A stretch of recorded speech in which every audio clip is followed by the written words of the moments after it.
And Ayala does it again. A remarkable player, a remarkable talent with remarkable support. Tinumba si veteran Romanian Sorana Cirstea sa straight sets, 7-5, 6-4. Diretso pasok sa quarterfinals ng WTA 1000 tournament.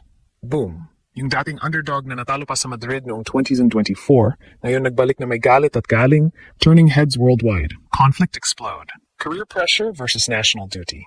Si Alex, 20 anyos pa lang, lumalaban sa mataas na rango like world number 32, Cirstea na walang set na natalo sa huling 8 laban. Pero sa court, nag-green si Iela, mula sa heartbreak ng early breaks hanggang sa pagbalikwas. Yung crowd, parang nasa Manila, cheering wildly na halos magagulo, even mistaking points para sa kanya. Frustrating ang kalaban hanggang sa mag-complain pa. Yung defense niya, killer, pushing rallies longer, forcing mistakes mula sa experience. Yung emotion, mix ng nerbios at determinasyon, representing Pinoy grit laban sa international giants.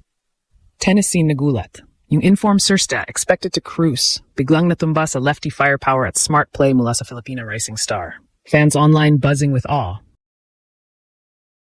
Yung feeling ng upset na parang home advantage kahit sa foreign soil, inspiring underdogs everywhere.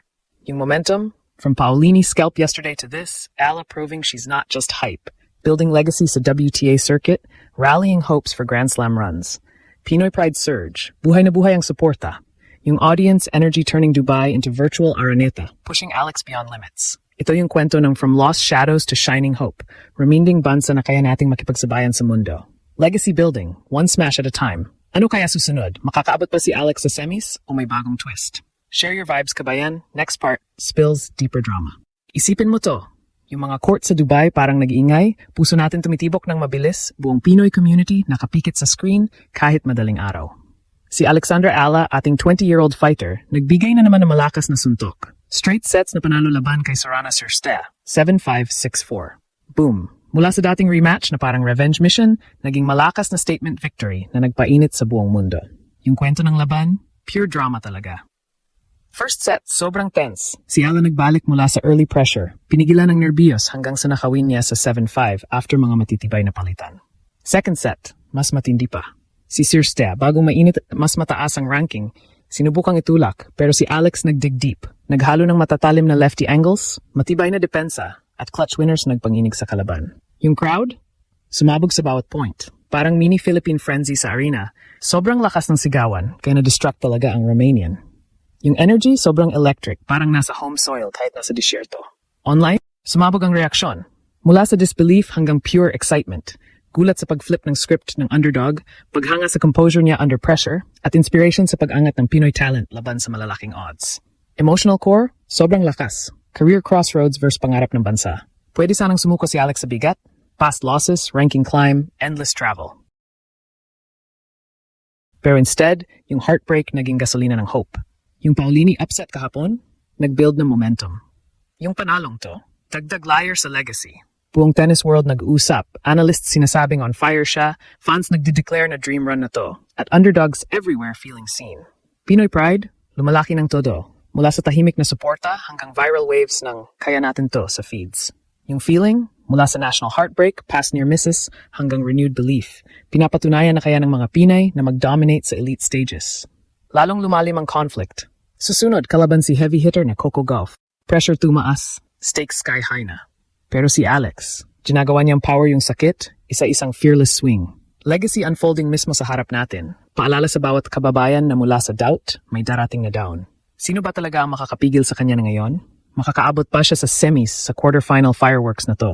I-spill niyo ang inyong fire reactions sa baba, mga Pinoy. Part 2 unleashes ang matchup breakdown at mas malalim na pride surge. Grabe. Kababayan, yung momentum ni Alexandra Ayala ngayon, parang unstoppable train na tumatakbo pababa ng burol.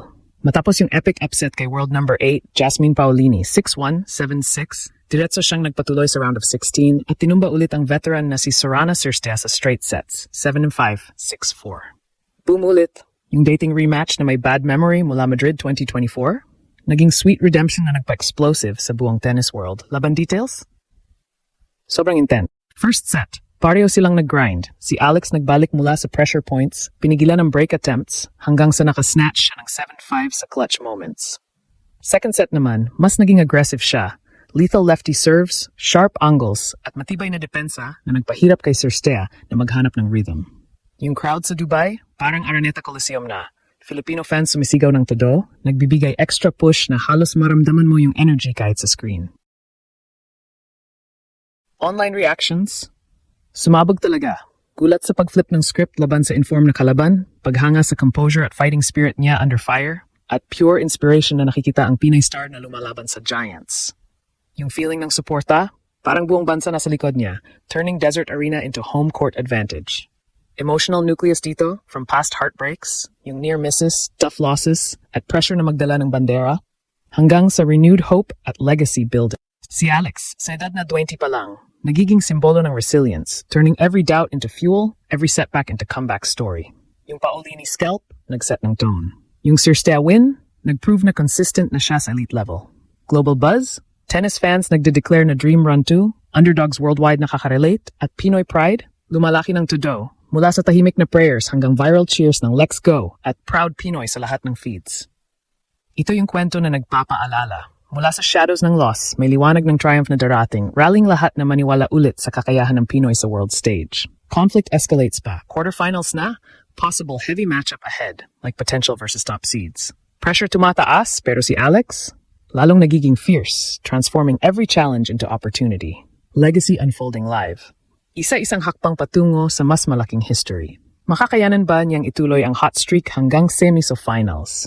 Ano ang susunod na bomba? I-drop niyo ang inyong strongest predictions at feels sa comments, mga kababayan.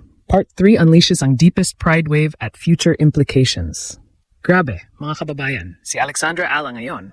Parang nagiging unstoppable force na talaga. Mula sa back-to-back upsets. Paulini tapos Cirstea, nasa quarterfinals na siya sa Dubai WTA 1000 at yung dating underdog story. Nagiging full-blown legacy tale na. Yung fighting spirit niya, yung lefty magic, yung clutch plays under pressure. Lahat nagpapakita handa na siyang maging isa sa pinakamalaking Pinay stars sa tennis history.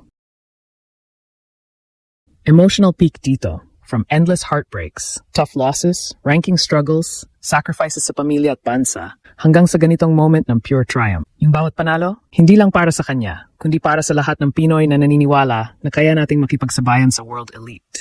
Yung global reactions, sumisigaw ng pride. Fans nagde-declare na dream run na to. Underdogs nakakakuha ng inspiration at buong Pilipinas nag-uunit sa suporta.